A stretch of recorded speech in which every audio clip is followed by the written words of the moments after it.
Hello YouTube, Dbtgamer show, Megaton Twin Death Bay, part 44. 45.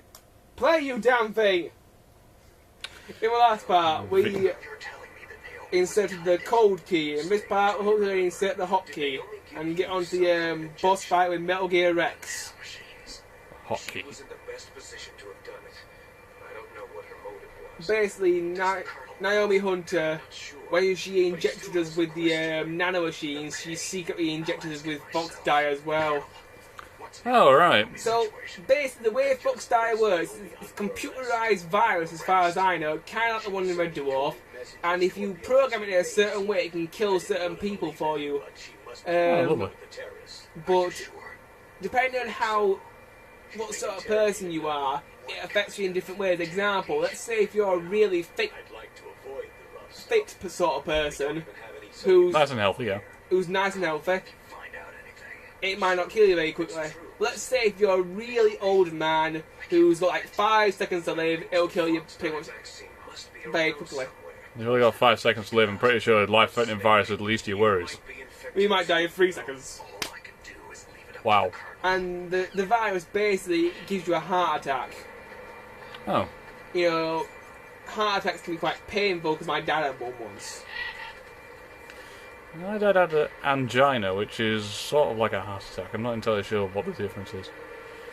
Never had one myself. Never have I. At least I don't think I have. Apparently there are heart attacks that you can have, but you don't actually notice. Oh. It's something to do. When you have a heart attack, it's like when your heart decides to stop beating for a while. But an angina, it's like when part of your heart dies.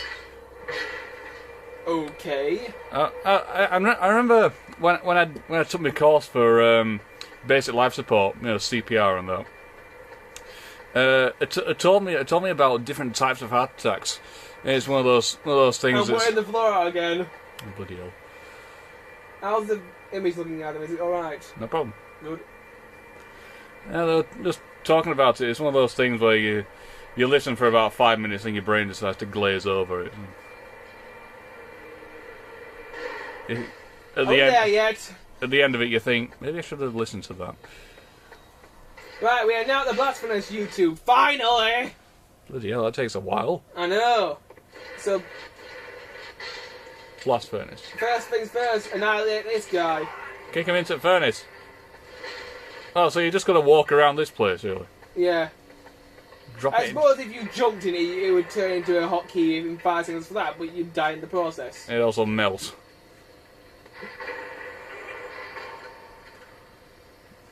If you run across here and go into the next room, that's where the snowy area is. Just the newer area you can use to get the cold key if you want to. It's a bit far away. Yeah. Silicon bullet. Personally, I would suggest the area where you fought Vulcan Raven. Yeah, just hold it over the molten metal. I don't know if the game actually factors in how close you are to the molten metal. I suppose the entire room would be pretty warm. Exactly. Having never actually been into a metalworks before, I can't really say. I've been to a power plant before that run off coal, and that was very warm. Went to Drax. Drax. Yeah. Where's that?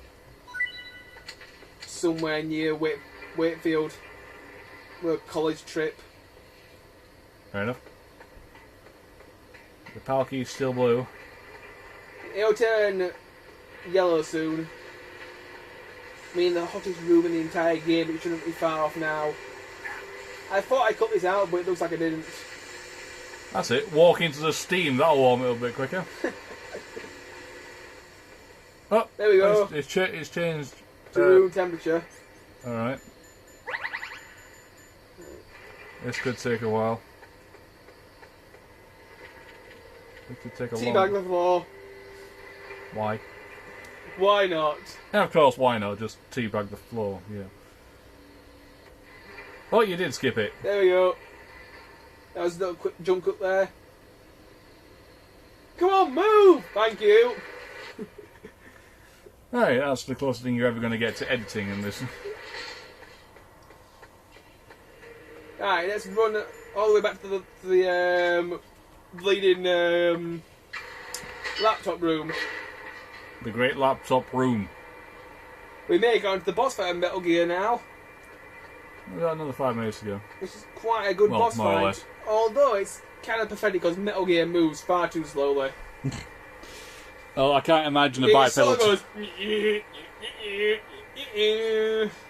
mean, the things in War of the Worlds move faster. There were spaceships. I'm talking about the CD music adaptation, not the stupid 1950s movie and the stupid Steven Spielberg movies. I didn't actually like that. I mean, Steven Spielberg had several flaws for me. One, how can someone come down in a lightning bolt? They are aliens. They're believable, and they're just pulling things out of your arse. And yet you'll gladly defend a key that uses the salts in your bloodstream to transmit electrical signals. This is a video game. There's a big difference. You know, when I'm playing a video game, I sort of extend my disbelief a lot more than I do when I'm watching a film. Suspend your disbelief. Yeah. Did you just nut a raven out of the sky then? I kicked it, yes. You kicked a raven out of the sky? Yes. Fair play to you.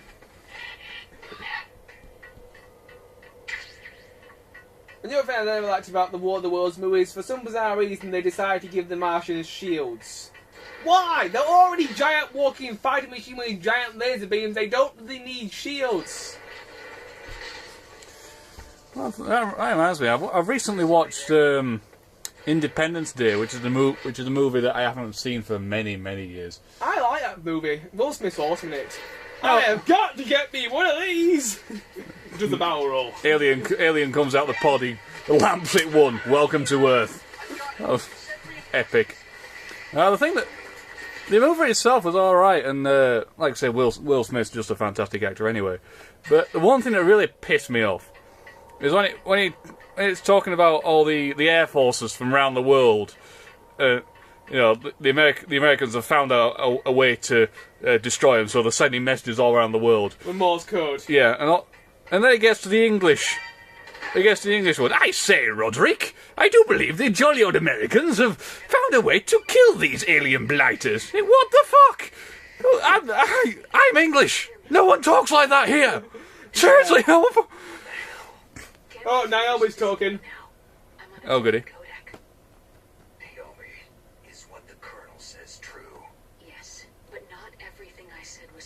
Yeah. I don't trust you anymore. You injected me with the fox divers. I could keel over any second. The idea I have now I just bought. But the reason why I studied genetics, that was true. What? Yourself, right? Yeah. That's right.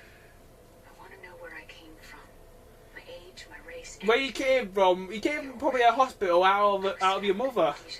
Your age? I would say from this animated image, 30s. Yeah, early to mid 30s. Nationality? I'd say Caucasian with a possible Asian ancestry. Possibly a Martian because you're a little green man. Yeah, a little green girl. And the man's camera 1 minute. Okay. No one else tries to understand me. I was alone for so long. That's just the only thing that pissed me off about Independence Day. The British. A lot of people don't like the movie, but personally I think it's a really good film. I even own it. It's down there somewhere. Amongst the mirth. I was half dead from starvation, and he shared his rations with me. I do say, old boy, these Martians don't die as quickly as anything else does. Oh dear, that does rather put the kibosh on things. What? Anyway, you two, we'll sort this out in the next part. Bye. Stereotypical British. I say, what? No!